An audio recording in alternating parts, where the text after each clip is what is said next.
Hai, kembali lagi di channel MValme Studio dengan saya Nico dan sekarang saya masih berada di Adirat Studio. Di sini sedang ada setup untuk Predator Podcast. Di video kemarin saya sudah menginformasikan kepada teman-teman kalau misalnya ada dua alat yang sangat menolong kami untuk mengadakan acara live streaming sampai 40 jam di Mall Citos kemarin.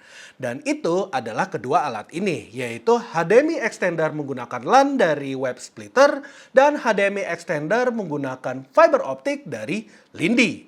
Dan yang untuk yang LAN sudah kami review ya di video kemarin. Jadi kalau misalnya teman-teman ketinggalan, langsung saja dicek link kolom deskripsi. Nanti di situ ada untuk video review yang versi LAN-nya. Dan di video kali ini kita akan membahas yang menggunakan fiber optik. Jadi ini adalah HDMI extender menggunakan fiber optik dari Lindy. Yuk, langsung saja kita mulai reviewnya.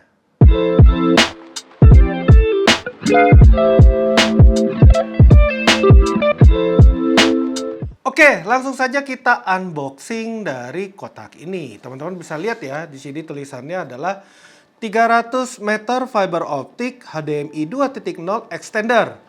Jadi dia bisa support resolusi up to 4K 60 Hz tapi 444 8 bit. Tuh, seperti itu ya. Yuk, mari kita buka saja kotaknya. Nah, langsung kita bisa kelihatan bahwa ini ada buku manualnya nih. Nah, ini adalah bodinya. Oke, tuh teman-teman bisa lihat. Ini adalah untuk transmitter ya. Kotak transmitternya. Kemudian di bawahnya ini sama, ini adalah kotak receivernya nih. Kelihatan ya, ini kotak receivernya. Kemudian di sebelah sini, berikutnya kita diberikan berbagai macam colokan untuk power adapternya. Nah, jadi kita bisa pakai alat ini ke berbagai negara karena untuk colokan listriknya juga sudah disiapkan. Kemudian untuk di ini kita dikasihkan power adapternya ada 2 biji. Jadi emang satu dikasih power untuk transmitternya sama yang satu untuk dikasih ke receivernya. Oke. Selanjutnya di sini kita ada diberikan untuk bracket. Ya, kita dikasih bracket masing-masing 2 untuk kanan kiri tiap body transmitter dan receivernya.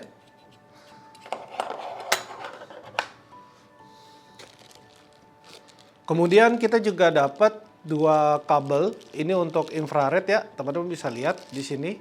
Ini adalah untuk kabel infrared yang untuk yang receiver, sedangkan yang ini untuk emitter. Emitter ya, anggap aja untuk body transmitternya nih. Gitu ya. Tuh, jadi ini untuk yang emitter, ini buat yang receiver. Oke, selanjutnya kita dapat untuk penutup fiber optik ya. Kemudian kita juga dapat untuk adapter yang RS232. Lalu yang terakhir kita dapat beberapa mur. Ini adalah untuk mur ya. Ini sengaja saya masih dalam plastik, nggak dikeluarin biar nggak kemana-mana. Oke, jadi ini semua yang ada di dalam box Lindy untuk HDMI extender fiber optiknya.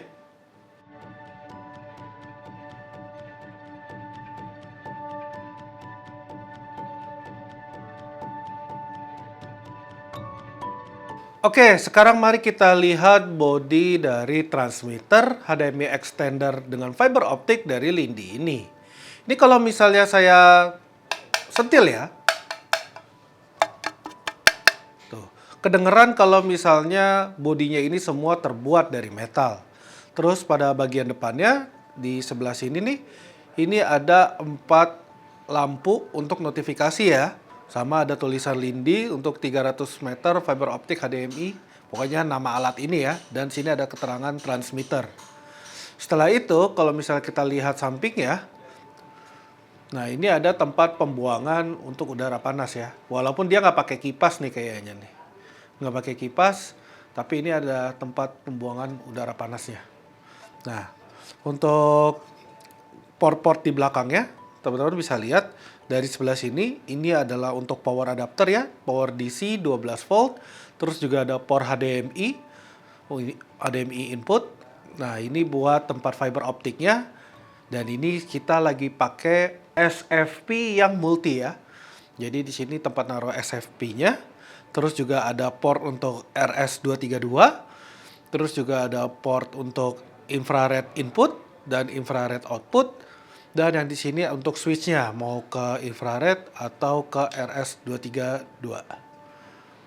Seperti itu. Oke. Selanjutnya untuk yang receiver, teman-teman bisa lihat ya. Ini bodinya juga sama, semua terbuat dari metal. Oke, untuk bagian depan terlihat di sini ada 4 lampu notifikasi. Terus juga di sini ada tulisan Lindy sama keterangan bahwa bodi ini adalah untuk receivernya. Nah, untuk bagian sampingnya sama ya, ada lubang ventilasi buat pembuangan udara panas. Lalu untuk bagian portnya, teman-teman bisa lihat dari sebelah sini sama, ada DC 12 volt. Terus juga HDMI, tapi ya kalau di receiver jadinya HDMI output. Nah, untuk yang ini juga sama, optical buat fiber optiknya. Terus kemudian ini ada port RS232, port infrared input dan output, dan terakhir juga tombol switch untuk nentuin mau pakai infrared atau pakai yang RS232. Seperti itu. Dan selanjutnya, mari kita pasangkan kedua alat ini. Oke, sebelum kita pasangkan, mari kita cek dulu HDMI extender menggunakan fiber optik ini menggunakan SPF yang seperti apa. Jadi ini di body transmitternya bisa kita tarik untuk bagian optikalnya. Nah, teman-teman bisa lihat. Tuh. Jadi SPF-nya menggunakan dari merek Fiberstore ya, yang SFP 10 GSR 85. Tuh, yang seperti ini.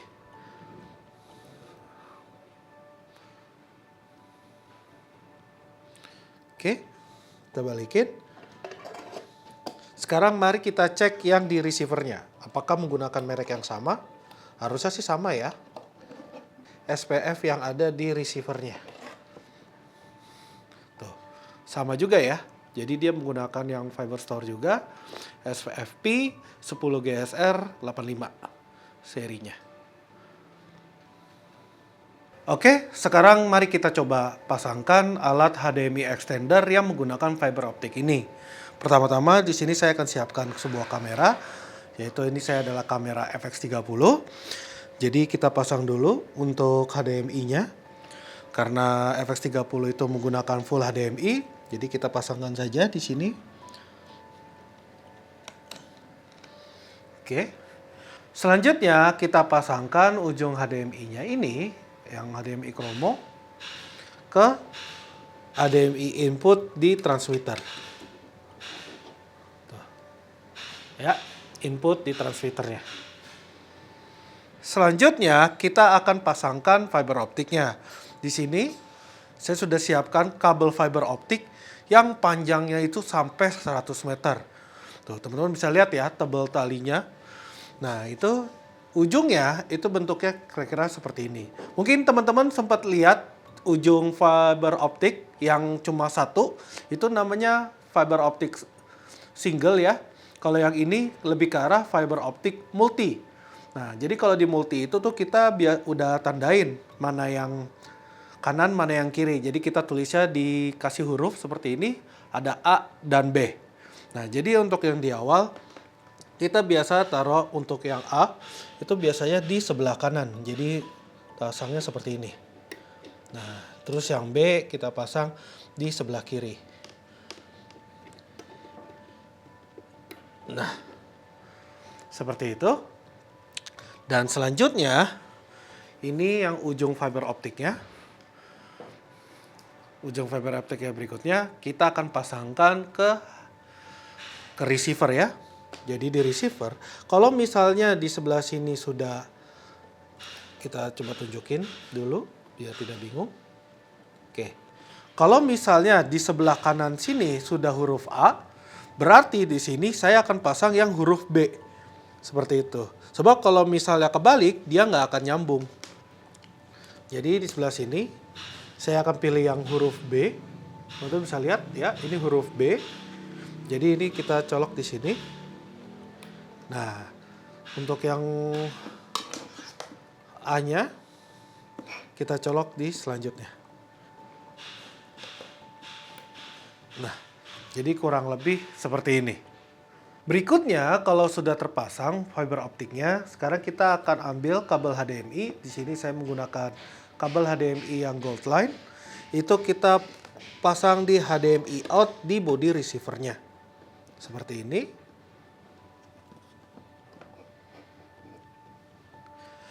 Kemudian kita akan siapkan video capture.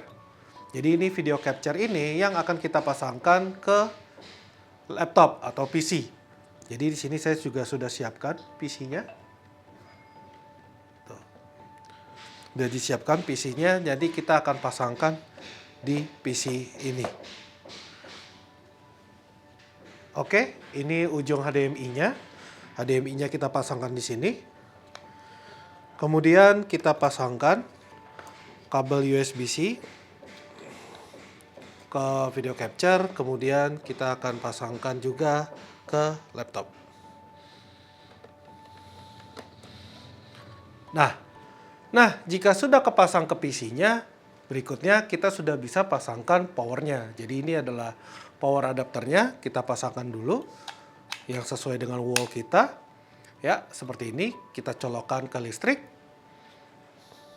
Selanjutnya kita tinggal pasangkan untuk power ini ya, power DC-nya ke transmitter dan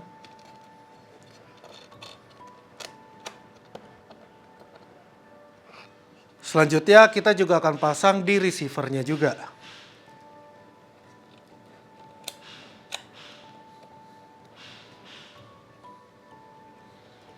Nah, untuk memastikan apakah koneksinya sudah tersambung apa tidak, bisa dilihat di lampu notifikasi yang berada di depan baik di transmitter maupun di receivernya. Jadi bisa dilihat kalau untuk yang warna merah itu kan power, jadi listriknya sudah tersambung ya, dua-duanya warna merah. Kemudian untuk yang link, yang ujung kanan nih, baik di transmitter atau di receiver, itu berarti kabel fiber optiknya dari transmitter menuju ke receiver itu sudah diterima dengan baik. Nah, kalau yang status sama HDCP yang kelap-kelip ini, kalau misalnya dia udah nyala, itu berarti dari kamera atau dari sumber inputan sampai ke PC itu sudah tersambung. Jadi bisa dilihat baik di transmitter maupun di receiver, dua-duanya melakukan kelap-kelip yang sama. Nah, karena semua sudah terpasang, kita langsung saja masuk ke OBS-nya. Pertama-tama kita langsung saja klik Add Source, terus pilih Add Source, sini video capture device, misalnya kita tulis kamera FX30. Nah, kita klik OK. Nah, nanti kita langsung saja pergi ke bagian device dan kita pilih yang G5 Capture. Nah, hai. Jadi udah masuk ya. Di sini kita pilih aja dulu resolusinya, custom. Biasanya karena G5 Crate cuma bisa di Full HD. Terus saya sudah setting di 50 fps. Capture audio only-nya saya masuk ke audio custom device dan klik OK. Nah, sekarang sudah masuk ya. Jadi untuk ini, nah jadi teman-teman udah lihat ya. Jadi dari kamera FX30 dimasukin ke HDMI extender menggunakan fiber optik, dari transmitter dikirim ke receiver melalui fiber optik yang sepanjang ini 100 meter, lalu menggunakan kabel HDMI ke video capture, masuk ke OBS. Tuh, kira-kira gimana kualitasnya? Kalau misalnya saya lihat ya di PC saya ini warnanya bagus banget gitu. Jadi kayak berhasil dijaga kualitas gambar dari kamera, walaupun udah melalui HDMI extender masuk ke dalam PC, hasilnya memuaskan. Oke, sekarang kita coba recording ya. Oke, ini adalah kualitas perekaman video menggunakan kamera FX30 yang dikirim melalui HDMI extender dan direkord di OBS. Kira-kira gimana kualitasnya? Untuk audio mungkin suaranya agak berbeda ya sama yang sebelumnya karena emang di FX30 saya tidak menggunakan mikrofon apapun. Jadi ini cuma di mic internalnya aja kayak gitu. HDMI extender menggunakan fiber optik dari Lindy ini sudah kita pakai di acara Predator 40 jam, jadi live streaming selama 40 jam di acara Predator, itu dia mampu, itu di resolusi 4K loh. Makanya ini bisa kami andalkan sekali. Nah, itu dia tadi review kami terhadap HDMI extender menggunakan fiber optik dari Lindy ini. Gimana menurut teman-teman? Hebat ya, jadi dengan panjang fiber optiknya udah mencapai 100 meter aja udah bisa. Ini spesifikasinya bisa sampai 300 meter. Wow, itu panjang banget gitu. Berarti bisa buat live streaming di lapangan sepak bola gitu. Jatuhnya ya, bisa sampai buat lapangan sepak bola karena 300 meter tuh panjang sekali guys. Kayak gitu. Oke deh, nanti kalau misalnya teman-teman tertarik terhadap produk ini, nanti informasi terhadap produk ini akan saya tuliskan di kolom deskripsi di bawah. Oke, terima kasih yang sudah menonton sampai sini. Niko undur diri dan sampai ketemu lagi di video berikutnya. Bye-bye!